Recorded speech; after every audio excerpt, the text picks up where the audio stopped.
Welcome to What Do You Want to Do, the show that will hopefully help you figure out what you want to do in life or reconnect you to what you love doing. Each show has a guest who is doing what they want to do, whether it's in their career or in addition to their regular job.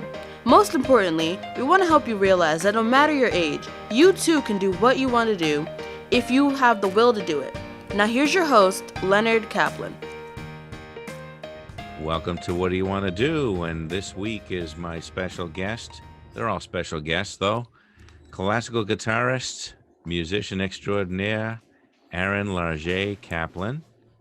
And Aaron, thank you very much for coming to the show and helping me deal with my my technical difficulties here with my computer and all that. It's a pleasure to be here, Len.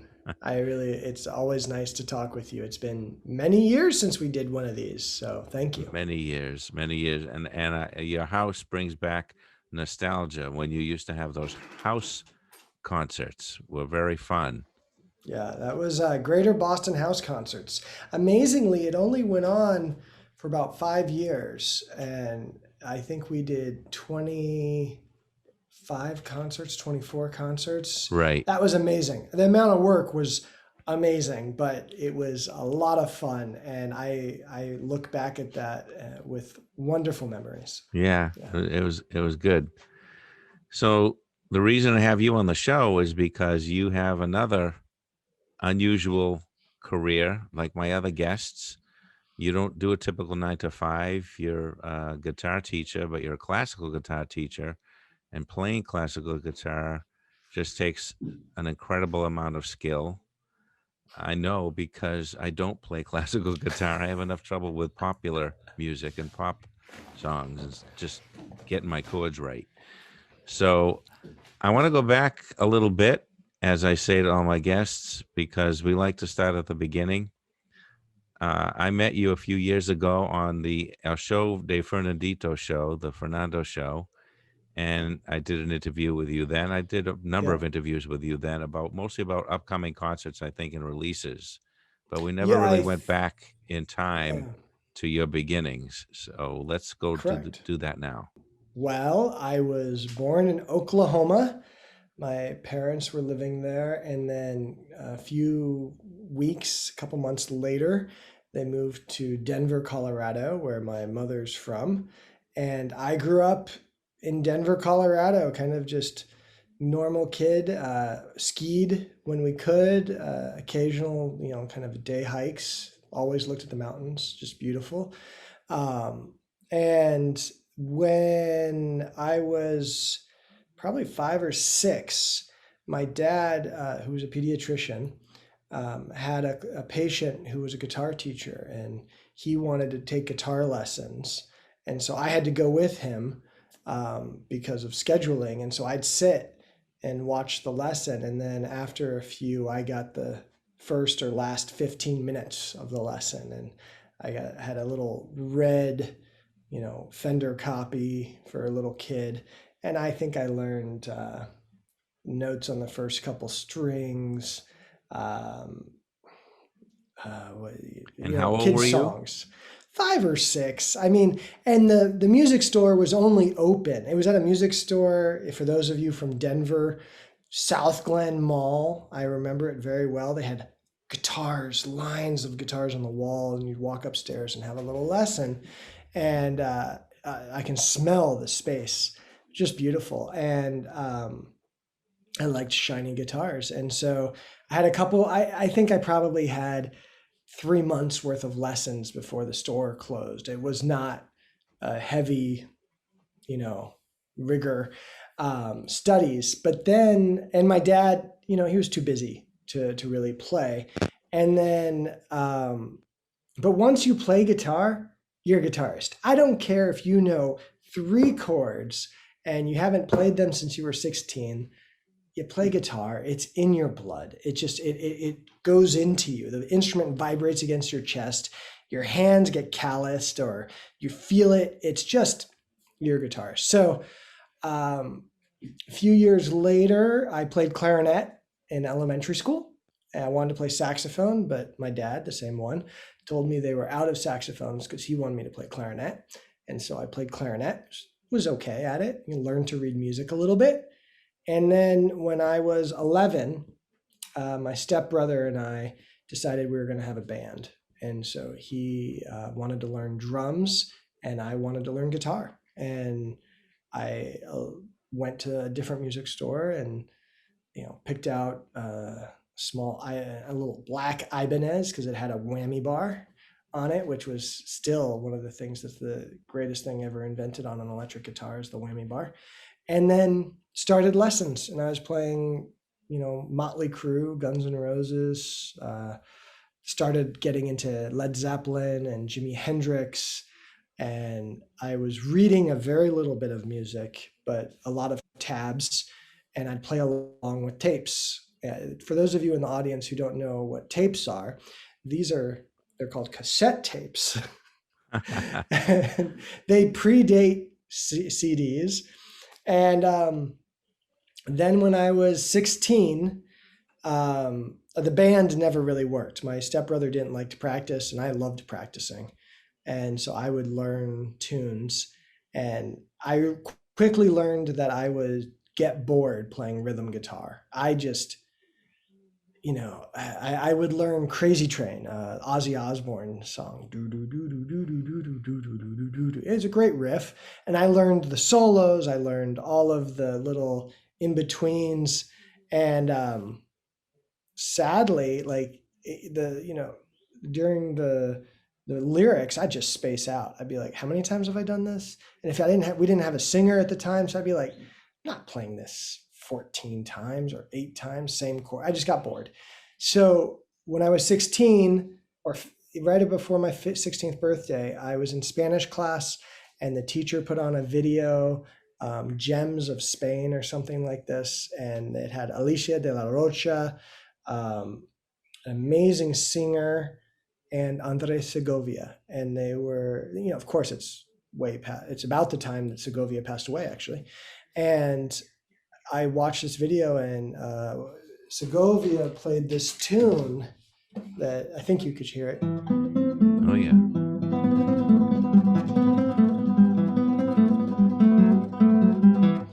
And that tune was used by Robbie Krieger of the Doors in the song Spanish Caravan. And I was a big Doors fan at the time.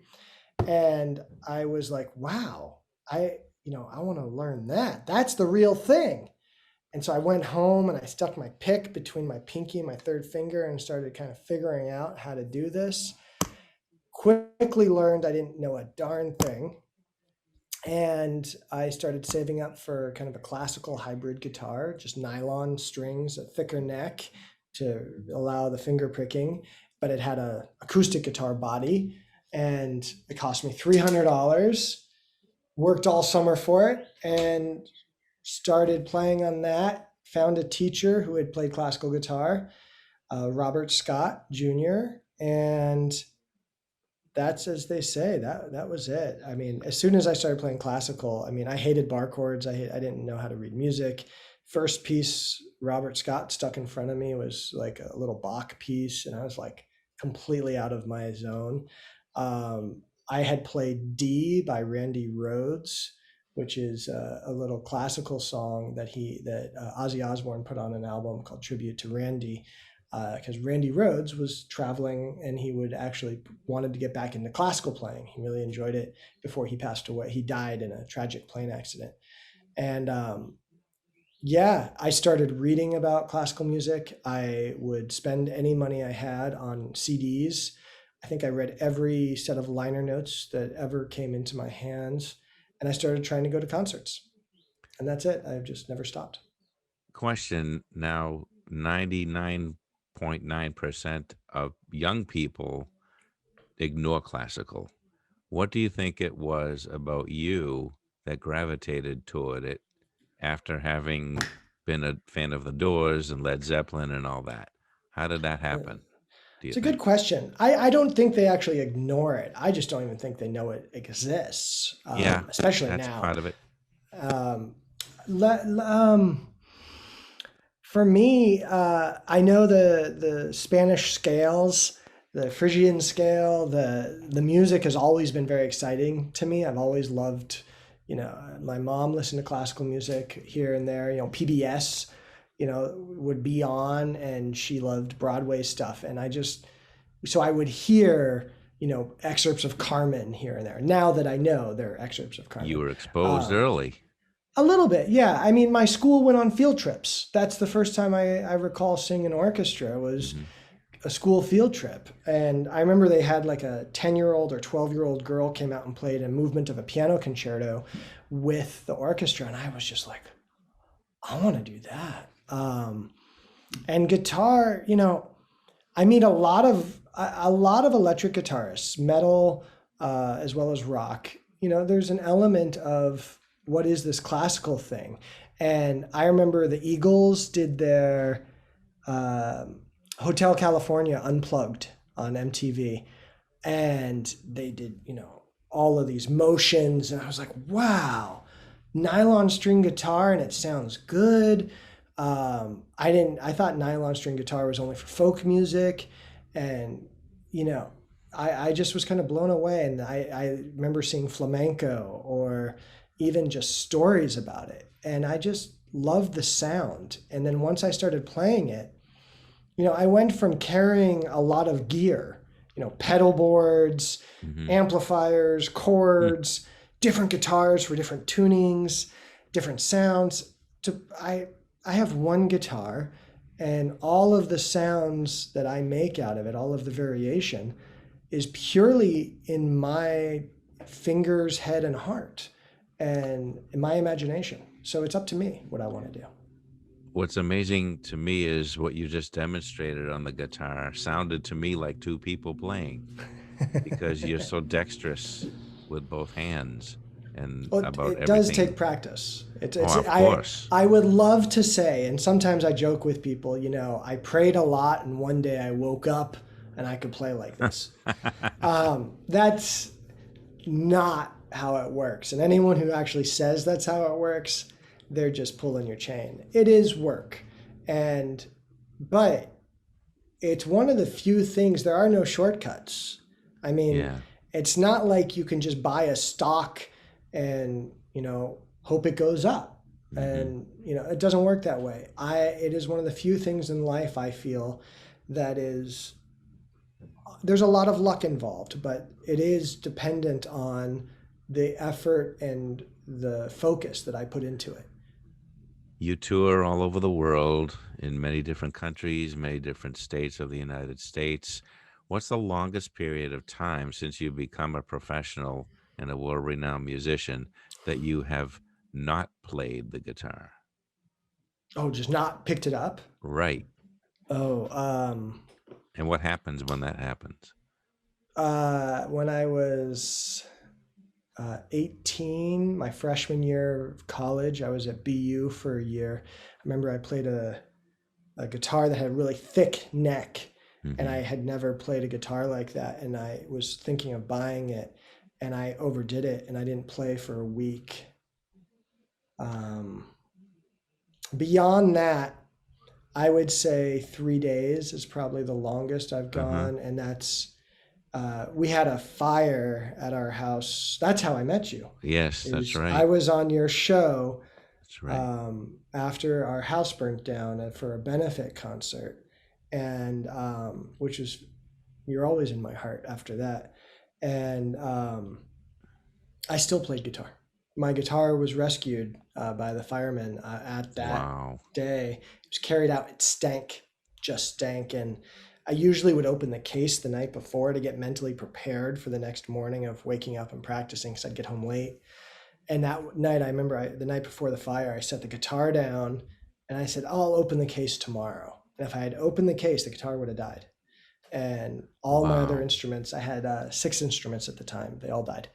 And fiery death. But I still played guitar at that time. That was probably the only thing that got me through not being able to sleep for years, was picking up the instrument. And every time I pick up the instrument, it's like a tuning to my body. I'm tuning the instrument, but I'm tuning me. And when an instrument is well built, the builder pays attention, and it is purchased by the buyer, the player, pays attention. It's not just a name. It's not for resale value. It's not just an investment, but like you have a real connection with the instrument. You grow together. It's almost like meditation for you to play, I think. Oh yeah. Yeah. I mean, there's work, and I do work, and I set Yeah. that aside. But if I don't play, oh, I'm horrible to be around. I'm horrible. Huh. I have taken days, actually, okay, here, the longest days off. This is a few years ago.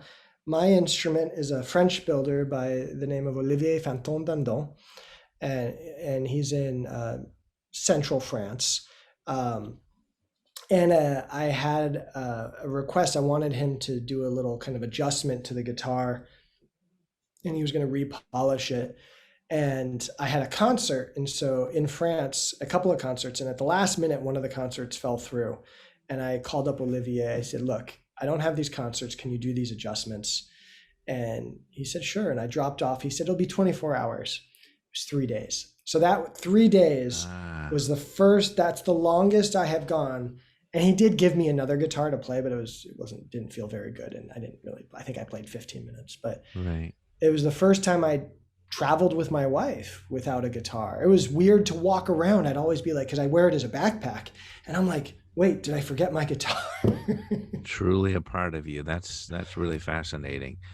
Here on What Do You Want to Do, I like to explore what makes people go into whatever they love doing and what prevents people from actually, a lot of them, not going through with what they want to do, not just professionally, but even on the side. There are a lot of sad people around, either through circumstance or overwhelming family obligations, or holding down 3 jobs that never get a chance to do what It's maybe true. they discovered when they were 14 or something like that. Yeah. And in your Also, I think case, go it's ahead. it's Sorry. great. It's Thank you. it's great that you do get to do Well, everything because you're so good at it. well, thank you. I don't get to do everything I want to do. You're just seeing the stuff that I share everyone. Yeah. But society can be very harsh, and it definitely doesn't value what I do the same way that I value it. I mean, I think every artist who is a working artist is looking for, hopefully, supporters, whether it be benefactors or just fans who buy albums or downloads. Likes are wonderful, but they definitely don't pay the bills. But everyone, I teach, like you mentioned, I teach at the University of Massachusetts, Boston, and I have a private studio. And I've taught privately since I was in college, and a few of my students, longer than 10 years. And these are not people who are looking to go play Carnegie Hall, but really enjoy the guitar. Some played in college, some played electric guitar, and they wanted to learn classical. And some are straight up beginners, never played before. And there's something about the instrument, and it's a hobby, which is great. It's a very demanding hobby, and it can take a long time to rise up to a level where our spouses, our friends go, wow, that's cool. Because our society says, if you're not good at something by 25, there's no point in doing it. And if you're not going to be making a lot of money off of it, why would you do it? And that, I think society, that kind of peer pressure, keeps people from doing it more than anything else. I mean, there are people who, yes, because of circumstance, and I would have, of course, but I've also had people as students, they work 60 hours a week without a problem, and they take that half hour every day, sometimes an hour, but usually it's only a half hour, and it's their half hour of being with the guitar, and it's theirs. And I think when people approach an instrument, whether they're 70 or 20, if that is the intent, like, this is my time, it's this form of self-care that is also a way of improving our thought processes, learning how to learn. Like, who does private lessons? We didn't get English classes privately. I wish I would have. Math would have been amazing if I had actually gone to the tutors. and with music, everyone learns differently. I could probably give you everything I've given other students, but I'd have to change how I approach it with you because you're different from every other student. Yeah. And when we teach people to be the same, it's a very dangerous road. Whereas if we teach people that, hey, you want to go this direction, well, we have to do X, Y, Z to get over there.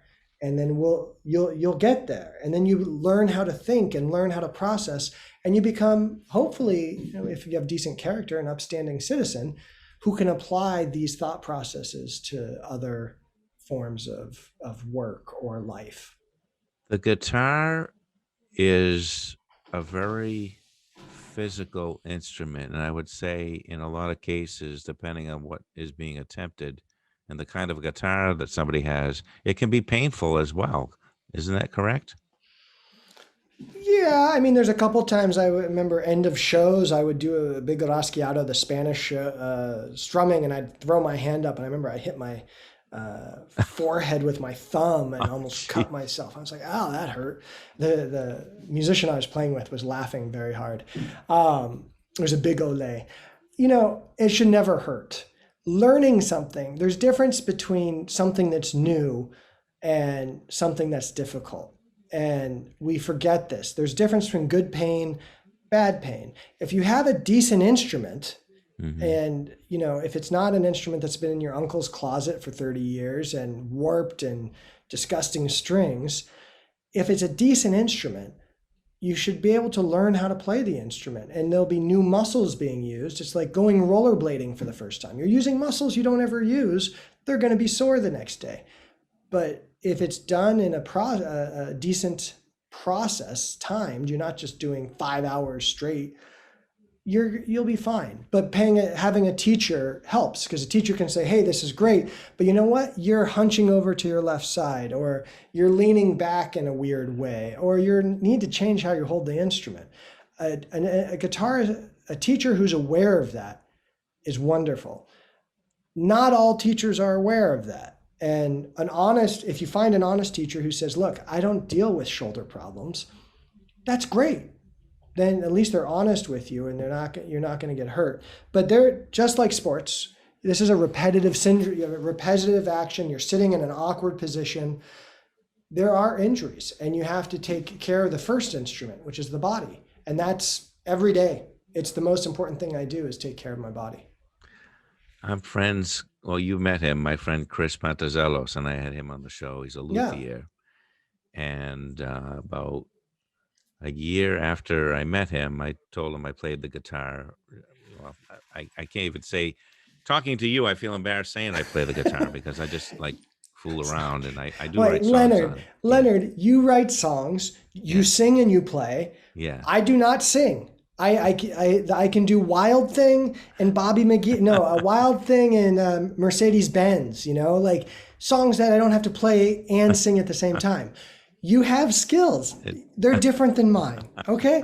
Don't beat yourself up. There's enough stress in the world. Be nice to yourself. Didn't mean to beat myself up, but it just came out that way. So my question is a guitar question. So when Chris asked me about my guitar, he said, let's see a guitar.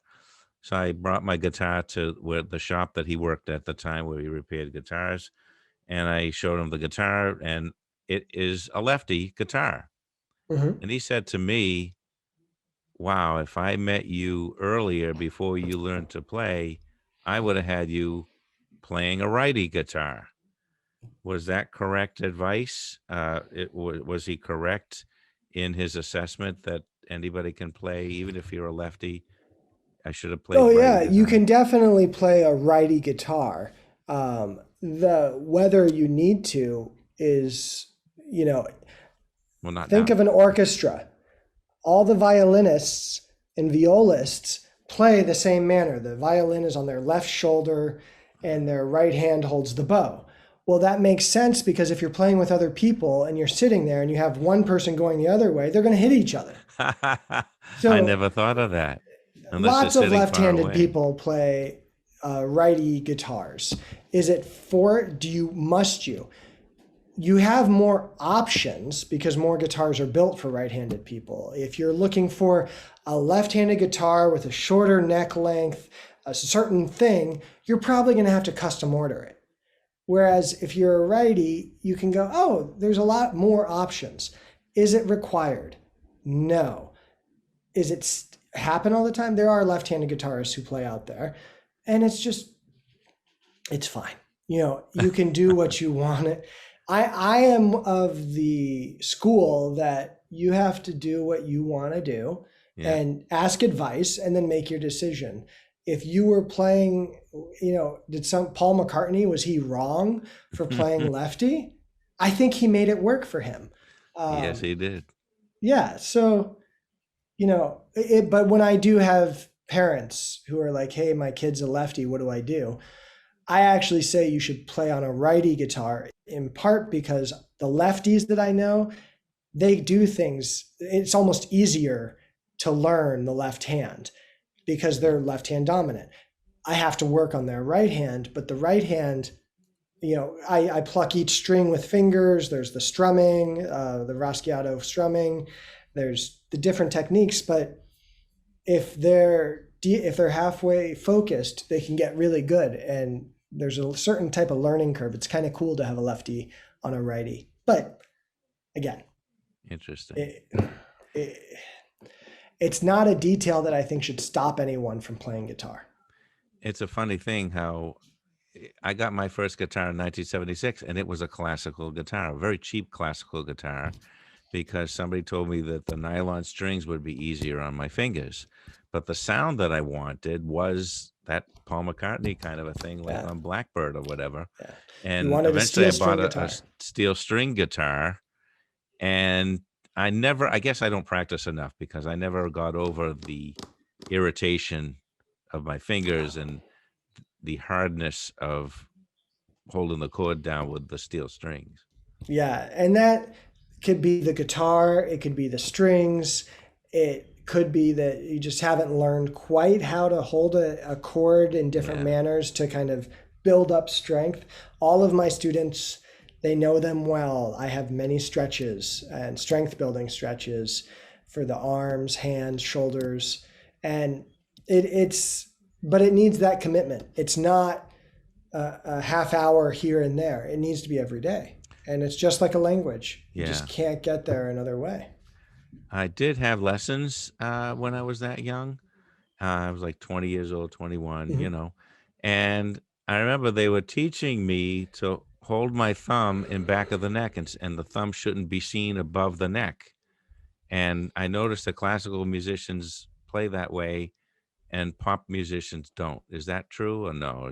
Am I observing wrong? No, you're right. I mean, if you got I think a classical guitar neck is like 52 millimeters wide. Mm-hmm. A Fender neck, I think, is like 35, 40. Yeah. So Jimi Hendrix would hold chords with his thumb on the bass over the top and still use his fingers. And I learned how to play a lot of those tunes, and it was like, whoa, that's kind of cool. And a Fender neck is really thin. It's easy to do. Right. Classical neck, the strings are further off the action is what it's called. The strings are further away from the frets, which allows a different tone, more tone colors, a little louder sound. And the thumb is usually on the back because the neck is so wide. Mm-hmm. And I have a different placement of my thumb than most people. I tend to play it more like a cellist would, towards the left as opposed to in the center. But again, you have to make things work. If something isn't working for someone, if you're not getting the results that you want, well then you need to make a change and say, you know what, I'm not happy with this. I need to move X, Y, Z, and I might need a new teacher, or I need a new guitar. Or I need to figure out what's going on. Very interesting. Now, what about your skills with other stringed instruments, like maybe the banjo or the mandolin or the mandola? I have played banjo once for a show, an opera that had a guitar banjo part. I don't play it. I played it for this. It was a very basic strumming pattern, and I tune the banjo like a guitar, tune the string, one string up, but I don't do banjo, mandolin. I play with people who play mandolin, and there are lots of guitarists who can play all fretted instruments. I am not that. I play classical guitar. I can play some jazz. I play flamenco, some, but other instruments, there's only so much time, man. Like Right. so much music. I have a list of 7 albums I want to do in the next, when time allows. So only so much time. So when you were discovering classical and you wanted to do it as a career, what did your parents react like? How did they take that news? Well, when I started playing classical, they liked it. Oh, cool. He's playing, my stepmom found the teacher. He was teaching at her school and he had just gotten a job there. And she was like, oh, my son's wanted to play classical guitar. Beyond that, I went to BU for a year and I was doing music. And then I transferred to the New England Conservatory for my second year. And I didn't tell my parents that I was transferring. They weren't very happy, let's put it that way. Wow. They wanted me to get a rounded education, which I understand, but I knew what I wanted. And then after I graduated, I was pretty much on my own. I met my wife right before I graduated, the year before, and she loved what I did and was extremely supportive. Wanted me to go out there, and I worked jobs behind the counter at grocers the first 8 months. I got a teaching job soon after I graduated because someone saw me in a concert and said, would you come teach at my school? So I did that.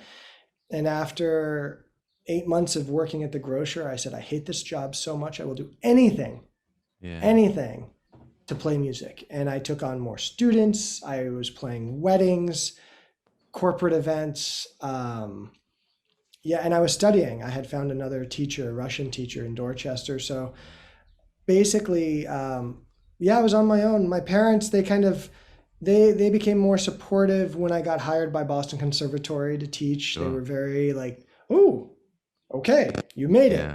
And which is fine. My mom liked classical music, but it's not like she was a musician. And my dad had played clarinet, but you don't make music playing. You don't make a living playing music. And I'm kind of like, well, watch me, but I'm still working on that part. Well, I think you're doing pretty well. You own your own house. You travel all over the world. And let's talk about the travel a little bit. How many weeks a year do you travel? Pre-COVID, probably a week a month was what it was coming to. I mean, if you averaged it out. A lot of my travel is in New England and the Northeast, just because I live out here. But I would I'd go to the Northwest, Oregon, Washington State. I'd go out there once, twice a year. I was in California quite often. And then I would be in Europe at least once a year. I had gone to Taiwan I think in early 2019, late 2018 for the first time. And I had just completed, right before COVID hit, I had just been a musician in residence at the Banff Center for Arts and Creativity in Alberta, Canada, which was amazing. I spent a month out there. And then right when COVID hit, I was actually supposed to be touring in New England and then going to California. And it was about 5 weeks of touring, 3 different programs, viola guitar solo, contemporary stuff. And that's gone. What's the most fun when you get to record, or not record, but when you get to perform? Is it better for you solo, or do you like the collaboration between you and a pianist or another musician? Yes. You like them all? Every concert, I don't get nervous at all when I play chamber music or with my flamenco dance group Con Fuego. I don't get nervous. It's like there's a job to do, get out there and boom. When I play solo, still get a little nervous, but I love it. There's nothing like being on stage and feeling the electricity with an audience. And it is. Yeah, I know when people are listening. I know when they're phased out, or their gaze is somewhere else. I can tell. I don't have to see the audience. It's very rewarding. Playing for kids in schools, extremely rewarding. They're very honest, and it's like like you asked me, like, why aren't kids paying attention? They don't get the opportunity, and then a lot of the Yeah. people who go into schools are kind of boring to watch. And the ones who are really amazing, they're not going to spend their time going into school, because doesn't pay. That's not, wow. It's always seen as outreach as opposed to developing audiences, showing how to listen, what makes this amazing, why do I love this. I think if musicians took the time to actually develop their speaking skills and remembered that we're entertainers as much as we are anything else, the kids love this stuff. When you get a guitar and you bend a string, you just see their eyes light up, like it's awesome. It's awesome. Right. And, I wouldn't do, I wouldn't do anything else. It's the greatest. So we'll see what happens after COVID. I don't have plans. I'm not planning to tour for a while, because I know financially it's with limited seating. It's, I think Right. for the A-list performers, the Yo-Yo Ma's, the gramophone artists, they were doing fine before. They'll be doing fine after this. You did a couple of Zoom performances, which I saw. Yeah, and I did. That doesn't seem to have slowed you down any. Yeah, I probably did 5 or 6 full concerts online, and plus a few small ones where I did 1 or 2 pieces. Sorry, get that off. And it was, I enjoyed it. It's not ideal, but it connected me with audience members in a way that I'd never been. I would see my European fans once a year, and now they were seeing me, I think in March, April, May, I had 4 concerts, and a few of them came to every concert, online. And Sure. That's very cool. And some of them signed up to my Patreon, and they are following. So I put up the older concerts up there so they're able to see them. And it's been great. And I built a studio in my basement in the summer of 2020, and I started recording. And I released an album in 2020 November called Nights Transfigured, and then my latest album, Drifting, came out just 3 days ago, and it's both of them recorded at home. And had COVID not happened, I definitely wouldn't have done this. I didn't have the time. Sure. I spent 2 months learning how to do all of that stuff. So, I'm still learning. What application do you use?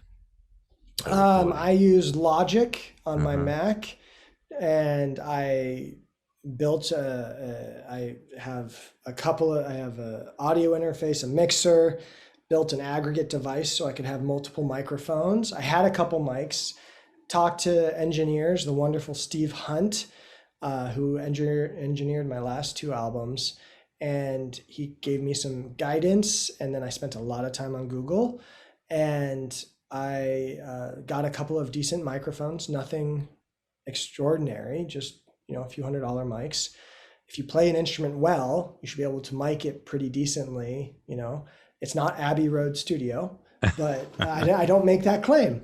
But I had to learn, and I did it. And I produced, recorded, and edited. And then I let Steve do the mixing and mastering. And the albums are being released worldwide via Stone Records, the UK label who released my last 2 albums. They'll be available for streaming in August. So right now, all my albums are on Bandcamp, the latest 2, and then they'll be streaming worldwide in August. I want to talk about the new Lullaby project, because almost since I've known you, that's been an ongoing thing, and there have been multiple albums that you've had produced with those composers. And how did this begin, and what degree of trust must these people have in your ability for them to write something and then have you perform it? What is the process? Do they send you a recording? Do they play for you live?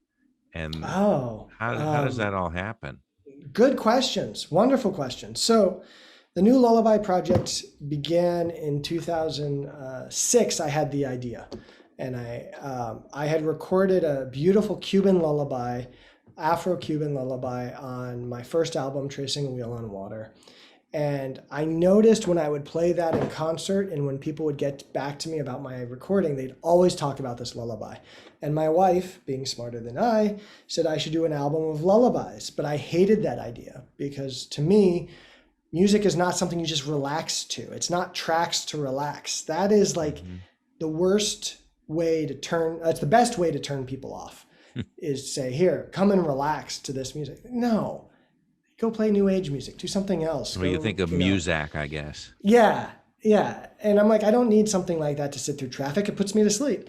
And I think classical music is extremely exciting and it takes active listening. And that doesn't mean you have to know all the theory. It just means you're paying attention. You know, what's going on? What are these thoughts that go through my head when I listen to this? Does the hair stand up on my neck? So I started asking composers to write new lullabies. And the first one I received was at the end of 2006, premiered in 2007. And I released a disc in 2010 called New Lullaby that were 14 lullabies. And then I've since premiered 66 lullabies, some by multiple, some composers wrote 2 or 3 of them for me. And the albums have now had 3rd and 3A volumes, and a couple are on my Legend of Hagoromo disc, and I'm going to start recording a 4th album.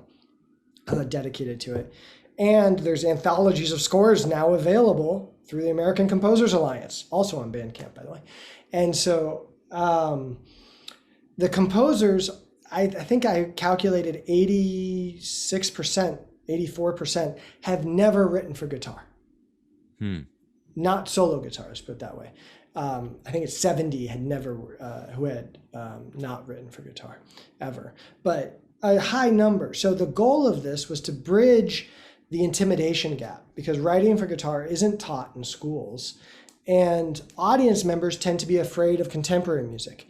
I love contemporary music and I also like audiences. So I wanted to find a way to bridge this valley of fear, both that composers had for writing for guitar and audiences had for listening to guitar music that's contemporary music. And well, who's afraid of a lullaby? And so I would approach composers and say, look, you don't need to know how to write for guitar. Start. Write 2 voices. It's a lullaby. It's not a fugue. There isn't a rule about form. I'm very forgiving about what a lullaby is. There's some people approach it from a psychological point of view, going from one reality to another reality, awake to sleeping. Some think of it as something to put someone to sleep. Some think of it as a melody. Some people think of it as nostalgia as we go and we think back on our life as we're falling asleep. There's a multitude of stories. Some use poetry, some use friendship and love. I mean, it's really fascinating, and none of them sound the same, and not all of them are warm and happy. Actually, many of them are quite dark because there's a whole tradition of the dark lullaby. But most of them send me a score. All of them have to send me a score. This is a physical piece of paper or a PDF in standard musical notation saying, here are the notes I want you to play, and here's the time, the rhythms. And it's my job to realize it. Sometimes I have to do a lot of editing and I work with a composer. Zoom is wonderful for it. I'll be like, well, do you want this chord to be voiced X or voiced Y, or I can play harmonics for the melody to make it come out, or I can change this and change that. And we have a collaboration and we go back and forth. Yes, I like this. No, I don't like that. Can we change it? I'm going to rewrite it. I want to write you another one. And it is amazing. It's the best part of the whole project is meeting these composers and seeing how they use these black dots to create sound, because everyone has different meaning with these dots. We think it's very black and white. That's because of recordings. This is the way to play it. No. I can take the same piece of music and play it 3 or 4 different ways. I have 4 middle C's on the guitar, and all of them sound different. I mean, I'll show you quickly. You know, here's one C, another one, and on the same string. Wow. All of them are different. So unlike a piano where that note is that note, or a clarinet, that note is that note, the guitar has a lot of variation. So depending what I want to do, I choreograph how I work on it and how I'm going to go through the piece. It takes a lot of work, but it does get easier with time. So that's how I get their music. That's an amazing process. Wow. And I'm grateful for their trust 1,000 times. I mean, I tell them this, but to me, it's a great honor. I don't think you should just play famous people's music. They're famous maybe for many reasons that aren't so honorable, let's put it that way. Right. But, you know, it's not to say Stravinsky wasn't a great composer. He's an amazing composer. He's just not the only composer. And we live now. I love Beethoven, but you know what? Beethoven he didn't write for guitar, first off, but it doesn't really speak to me to represent the time that we live. And, you know, if I'm going to watch new movies, I'm going to eat or go see visual arts that's new and all of this, I feel like I should appreciate the thoughts that people are putting into their music. Very, very good. Before we go, I want you to tell me the difference in your mind between playing a classical 12-string and a 6-string. Do you use 12-string, first of all? No. Never. I mean, there are actually, yes, but it's not the same manner. A 12-string guitar usually is doubled. Every string is doubled. And so it has a very, like a steel string 12, every string is doubled. And so you would have 2 E's, 2 B's, 2 G's, 2 D's. And it gives it a very stereo sounding effect. It's very bright, wonderful, love it. On a classical guitar, if you have a 12 or 10 string guitar, you're adding bass strings. And so it allows you to play lower bass notes. And I don't do it. It's kind of more related to the lute. There a very famous Spanish guitarist, Narcissus Yepes. He played a 10-string guitar and he did it beautifully. For me, it just doesn't do it. I know people who do it. It just doesn't resonate with me. And I have enough trouble with 6, so I'll try and maintain what I can do. Well, you've answered them all, every crazy question I could come up with. So Aaron Larget-Caplan, thank you for joining me here on What Do You Want to Do? And I hope to have you back sometime. And it's always a pleasure to see you and to talk to you. Thank you. Thank you, Leonard. I appreciate the questions, the curiosity. Always loved your curiosity and just love of music. If people are interested in visiting my website, it's alcguitar.com, alcguitar.com. And I am on Bandcamp, YouTube, Spotify, Patreon, and I just started a TikTok, which is actually kind of fun, I have to say. There's just not enough time in the day. I have to play some music, so happy days to you. Thank you, Leonard. It's always great to talk to you. And thank you all for watching or listening, as the case may be. What do you want to do? Until next time with another guest, what do you want to do?